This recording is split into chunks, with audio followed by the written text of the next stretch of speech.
Day 2 in Montevideo. So a few of us decided to go for a walk to the beach because it's right across the street and watch the sunrise. We just walked along the water. We just enjoyed the views, took photos. It was just very peaceful, serene. And then we got back to the hotel and we had 3 different sessions and they were all super informative. It was a range of people from different parts of education. A big takeaway that I had was the role that family plays in schools here, and that they really take out the time to get to know families, their beliefs, their cultural norms, to try and incorporate that into the learning of the child.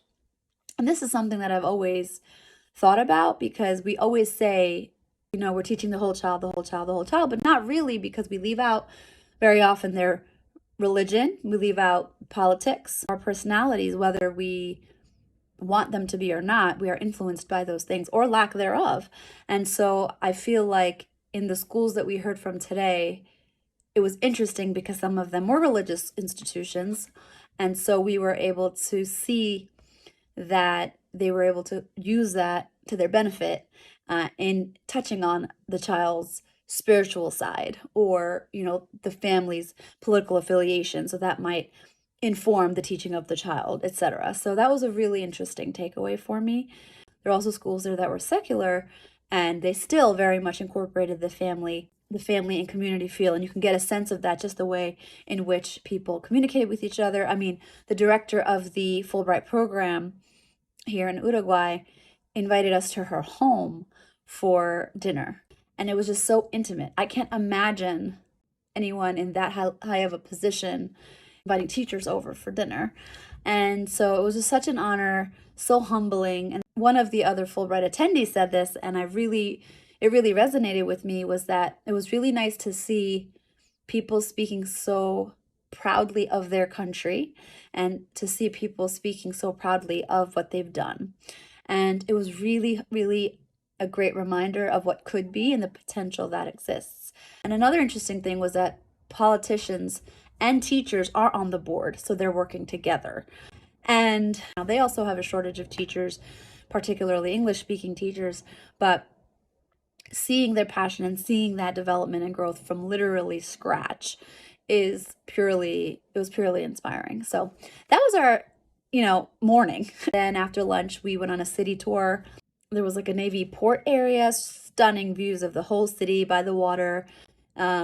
We saw some aloe vera plants, so it's just really beautiful. And then from there we went to like a local city where they had really quaint shops and restaurants. And then after that we went to visit a technical school, and they walked us through their lab, and it was just, again, so inspiring. This is something that teachers in Uruguay can apply for, and then this school would come and build this lab for you in your school if you're accepted. They had 3D printers in there and all kinds of tools for you to use for students to be creative. I gave an example of a model that was made by a 3D printer of a mitochondria, and the reason that it was made is because the student that came up with the idea was like, well, if you're blind, you can't really have a sense of what the mitochondria is or is shaped like, but if they had the 3D structure of it, they can get a sense of it.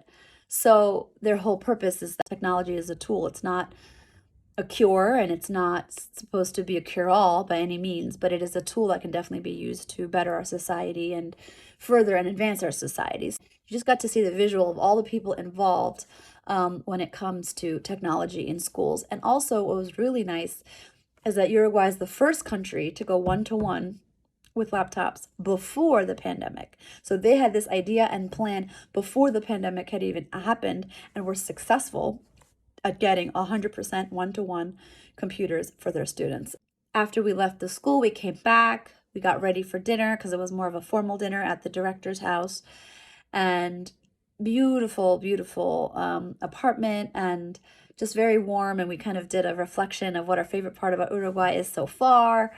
My response was that it's been really nice to learn all the things I didn't know, and it's been really nice to feel the warmth and comfort that we feel as we interact with everyone that's from here. So don't come at me for this, but I saw a sign for a McDonald's McFlurry with Toblerone, which I'm sorry, I wasn't going to get in the States.